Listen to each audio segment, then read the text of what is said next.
Existem coisas que a gente vive uma única vez e carrega pelo resto da vida, não porque quer, mas porque não consegue esquecer. Eu já contei essa história poucas vezes e sempre me perguntei se fiz bem em falar. O que aconteceu naquela noite começou com algo simples, algo que parecia não ter importância nenhuma, mas foi ali que tudo mudou. Se eu tivesse feito uma escolha diferente, talvez ninguém tivesse morrido. Meu nome é Antônio.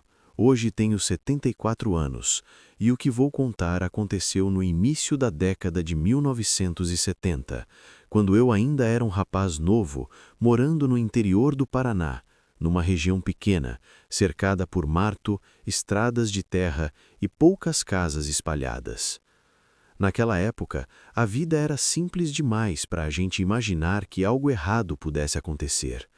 As portas ficavam abertas, todo mundo se conhecia pelo nome, e as noites eram silenciosas, interrompidas apenas por grilos, cachorros e às vezes algum caminhão passando longe. Eu morava com meus dois irmãos mais velhos, Paulo e Sérgio. Nosso pai já tinha falecido fazia alguns anos, e nossa mãe tinha ido embora pouco tempo depois, vítima de uma doença que ninguém soube explicar direito. Desde então, nós três cuidávamos um do outro. Trabalhávamos durante o dia, ajudávamos vizinhos quando era preciso, e nos fins de semana costumávamos nos reunir com alguns amigos para pescar, conversar e beber um pouco, nada fora do comum. Naquele sábado específico, tudo seguiu como sempre. Passamos a tarde perto do rio, rindo, falando de trabalho e reclamando da vida dura. No começo da noite, cada um tomou seu rumo. Eu voltei para casa com meus irmãos sem pressa, cansado, pensando apenas em comer alguma coisa e dormir cedo. Nenhum de nós imaginava que aquela seria a última noite em que a nossa vida ainda estava no lugar. Antes de me deitar, senti algo estranho, um incômodo difícil de explicar, como se eu tivesse esquecido alguma coisa importante. Ignorei. Fiz o que qualquer jovem faria naquela época. Apaguei a luz, me deitei e tentei dormir. Foi naquela noite que tive um sonho que nunca mais saiu da minha cabeça e que, mais tarde, eu entenderia que não era apenas um sonho. Naquela época, a cidade onde eu morava mal aparecia no mapa. Eram poucas ruas, uma igreja antiga no centro, um armazém que vendia de tudo um pouco e um bar que servia como ponto de encontro para quase todo mundo depois do trabalho. O restante era estrada de chão, sítios afastados e muita área de mata que ninguém nunca teve coragem de desbravar por completo. Eu, Paulo e Sérgio acordávamos antes do sol nascer. Trabalhamos em serviços pesados desde muito novos, porque não havia outra escolha. Paulo era o mais sério dos três, sempre desconfiado, daqueles que observam tudo antes de falar. Sérgio era o contrário, brincalhão, impulsivo e curioso demais para o próprio bem. Eu ficava no meio, tentando equilibrar as coisas e manter a paz entre eles. Mesmo com a rotina dura, a gente se considerava feliz. Não passávamos necessidade, tínhamos amigos próximos e uma sensação de segurança que hoje parece impossível. À noite, sentávamos do lado de fora de casa, conversando enquanto o tempo passava devagar. Histórias antigas sempre surgiam nessas conversas, principalmente relatos sobre coisas estranhas que teriam acontecido naquela região muitos anos antes. Gente que sumiu no mato, barulhos estranhos à noite, animais encontrados mortos sem explicação. A maioria ria dessas histórias e dizia que era invenção de gente velha. Eu nunca gostei muito dessas conversas, mas também nunca levei a sério. Achava que eram apenas causos para assustar quem vinha de fora. Sérgio, por outro lado, sempre prestava atenção demais. Às vezes fazia perguntas, queria saber onde tinha acontecido, quem tinha visto, se alguém ainda morava por perto. Paulo sempre cortava o assunto, dizendo que aquilo só atraía coisa ruim. Naquele sábado, depois que chegamos em casa, Sérgio comentou por alto que um conhecido tinha falado sobre uma construção antiga abandonada no meio do mato, do outro lado da Ponte Velha. Paulo ignorou, eu também. Aquilo ficou no ar por alguns segundos e morreu ali. Pelo menos foi o que eu pensei, porque, sem saber, aquela conversa simples já tinha plantado algo que cresceria rápido demais. Naquela noite, o sono não veio fácil. Eu me revirava na cama, com a cabeça cheia de imagens soltas, sem entender o motivo. Quando finalmente adormeci, me vi andando por uma estrada de terra no meio do mato. Não era um lugar desconhecido, mas também não consegui reconhecer exatamente onde ficava. Ao meu lado estava Sérgio, carregando um objeto comprido na mão. Perguntei a ele o que estávamos fazendo ali, mas ele não respondeu. Apenas continuou andando, como se soubesse exatamente para onde ir. A estrada terminava perto de uma clareira. Havia uma construção escura mais à frente, quase escondida entre árvores tortas.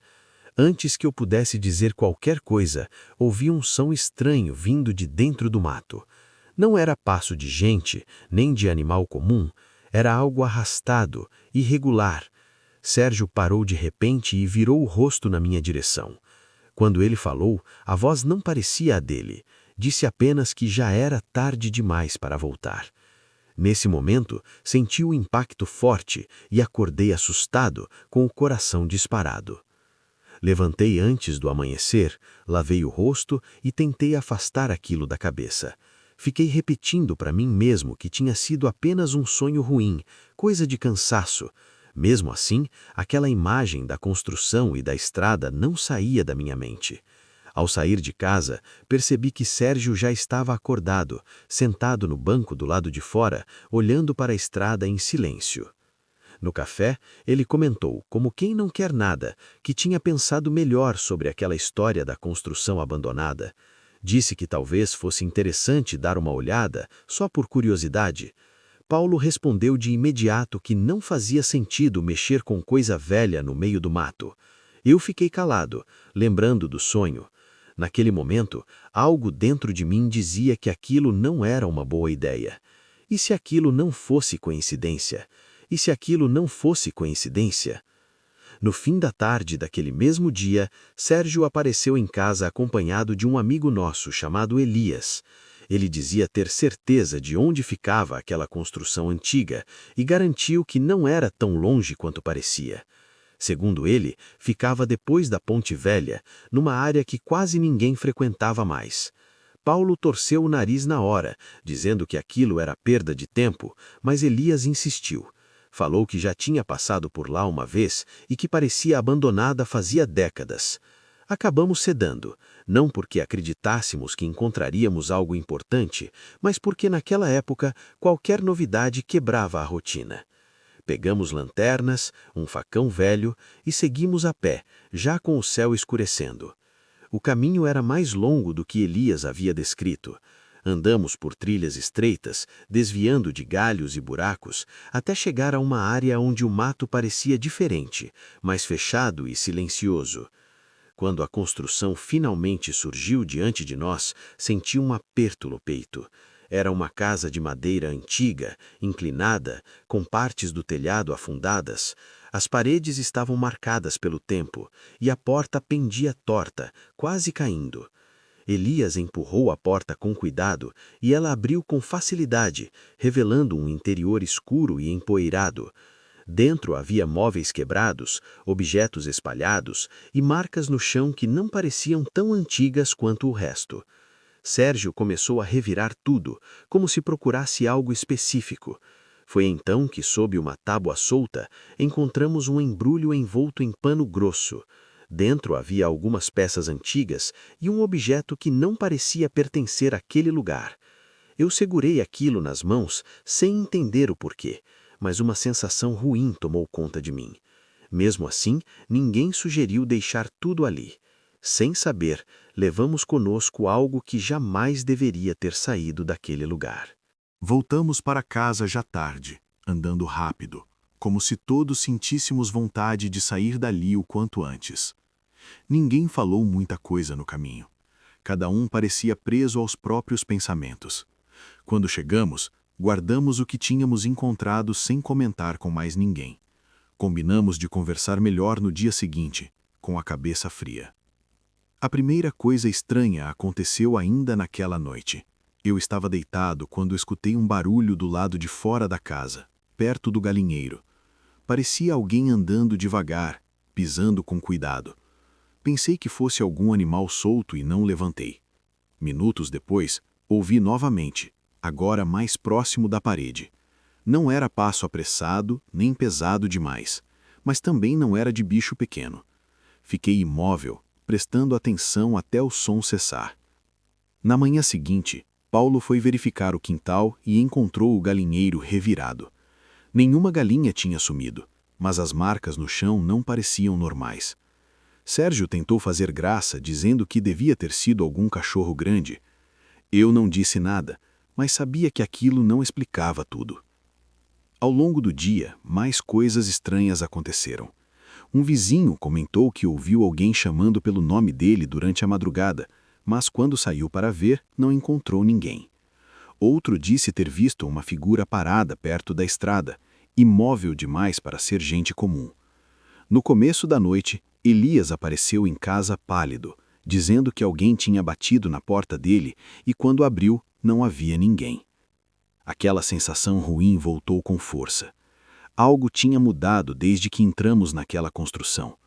Não era medo ainda, mas uma certeza incômoda de que não estávamos mais sozinhos e de que o que quer que tivéssemos trazido dali estava começando a se mover. Naquela noite, ninguém conseguiu dormir direito. Paulo ficou sentado perto da porta, com uma ferramenta na mão, dizendo que era só precaução. Sérgio andava de um lado para o outro, inquieto, como se esperasse que algo acontecesse a qualquer momento. Eu tentava manter a calma, mas cada ruído simples parecia fora do lugar. Já passava da meia-noite quando escutamos passos do lado de fora da casa. Não vinham correndo, não batiam no chão com força.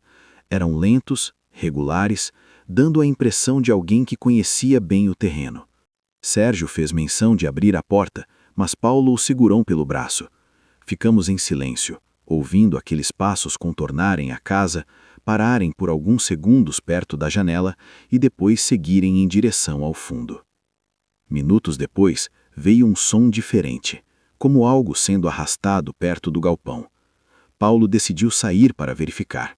Eu fui junto. Não vimos ninguém, mas encontramos marcas recentes no chão, mais profundas do que deveriam ser. Voltamos sem dizer uma palavra.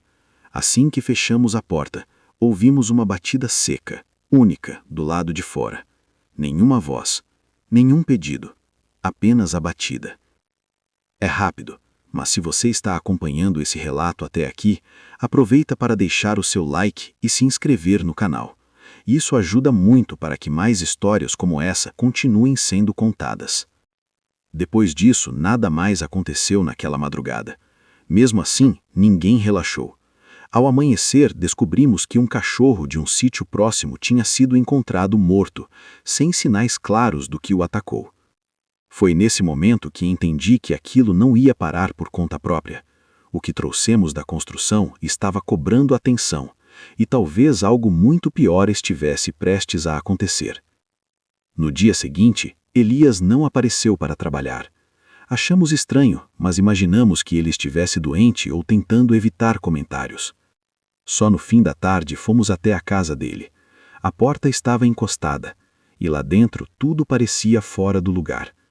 Havia marcas no chão, móveis arrastados e um cheiro forte vindo do fundo da casa. Chamamos por ele várias vezes, mas não houve resposta. Saímos dali com a certeza de que algo tinha acontecido. Foi naquela noite que um homem apareceu na estrada pouco antes de escurecer. Não era ninguém da região. Usava roupas antigas, falava pouco e parecia saber demais sobre nós. Ele se aproximou devagar e disse que certas coisas não deveriam ser retiradas do lugar onde estavam.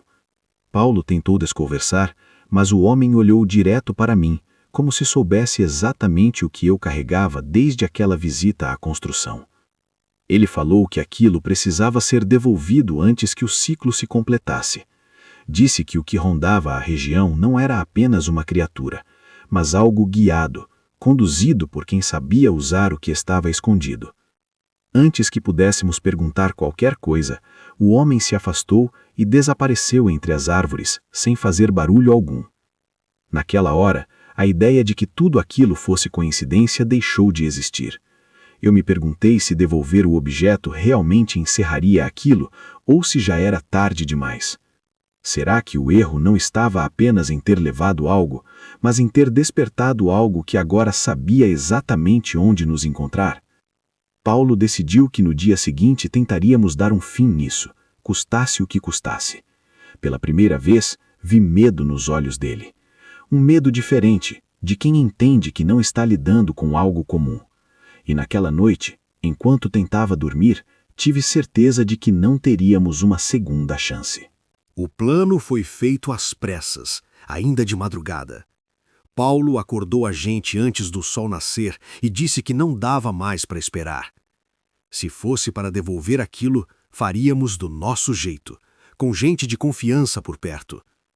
Conseguimos reunir 3 homens da região, todos acostumados com mato, caça e situações difíceis. Ninguém falou em monstros ou coisas do além, mas todos sabiam que algo muito errado estava acontecendo. Voltamos para a construção antiga pouco antes do anoitecer. O caminho parecia mais longo do que da primeira vez, como se a mata tivesse fechado ainda mais. Quando chegamos, o lugar estava diferente. A porta que antes pendia torta, agora estava fechada. Paulo empurrou com força e ela se abriu de uma vez só. Lá dentro, o silêncio era completo. Coloquei o objeto no centro do chão, do jeito que o homem havia dito. Ficamos em volta, esperando. Não demorou. Primeiro vieram os passos, rápidos demais para serem de gente. Depois, um vulto surgiu entre as árvores, grande, baixo e se movendo de forma estranha. Um dos homens tentou correr, mas caiu logo nos primeiros metros. O que saiu do mato não hesitou. Houve gritos, disparos e uma confusão que durou poucos segundos, mas que parecia não ter fim. Paulo avançou para ajudar e foi atingido com força, sendo jogado contra a parede da construção. Eu vi quando aquela coisa se voltou para mim. Não havia dúvida do que era. Antes que chegasse perto, um tiro ecoou e a criatura recuou ferida, soltando um som que ainda ecoa na minha cabeça. Foi nesse momento que percebemos que devolver aquilo talvez não fosse suficiente para encerrar tudo. A confusão terminou tão rápido quanto começou. A criatura recuou para dentro do mato, deixando um rastro que ninguém teve coragem de seguir. Corremos até Paulo. Ele estava consciente, mas ferido, com dificuldade para se mover. 2 dos homens queriam ir embora imediatamente, dizendo que aquilo não era coisa para gente comum enfrentar. Eu também queria sair dali, mas algo ainda não estava resolvido. Foi então que o mesmo homem da estrada surgiu novamente, agora saindo de trás da construção. Ele não parecia surpreso com nada do que tinha acontecido. Disse que devolver o objeto quebrava o controle, mas não apagava o que já tinha sido feito.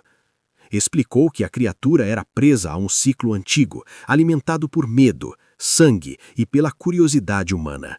Enquanto houvesse quem despertasse esse tipo de coisa, ela sempre encontraria um caminho de volta. Ele nos orientou a queimar tudo que restava dentro da construção e a nunca mais falar sobre o que tínhamos visto. Disse que a criatura ferida não sobreviveria muito tempo longe do controle que a mantinha ativa. Depois disso, o homem se afastou novamente e, assim como antes, desapareceu sem deixar vestígios. Seguimos o que ele disse. Colocamos fogo na construção, assistindo as chamas consumirem tudo enquanto a noite avançava. Ninguém comemorou. Não parecia vitória, parecia apenas o fim de algo que nunca deveria ter começado. Levamos Paulo para casa e cuidamos dele como pudemos. O silêncio que se seguiu foi mais pesado do que qualquer barulho daquela noite. Depois daquela noite, a região nunca mais foi a mesma. A construção virou apenas cinzas e ninguém teve coragem de passar por perto novamente. Os comentários de barulhos e aparições diminuíram até desaparecerem por completo. A criatura nunca mais foi vista e nenhum outro ataque aconteceu. Oficialmente tudo voltou ao normal, mas para nós nada ficou realmente como antes.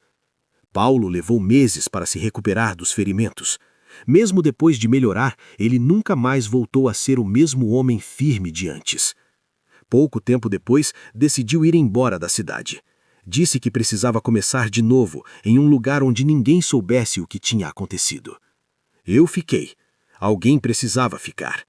Sérgio também acabou partindo anos depois, levando a própria família para longe daquela região. Eu segui minha vida como pude. Trabalhei, envelheci, vi a cidade crescer e mudar. Mas até hoje, em certas noites, acordo com a sensação de estar sendo observado. Não vejo nada, não escuto passos, não há sinais claros de perigo.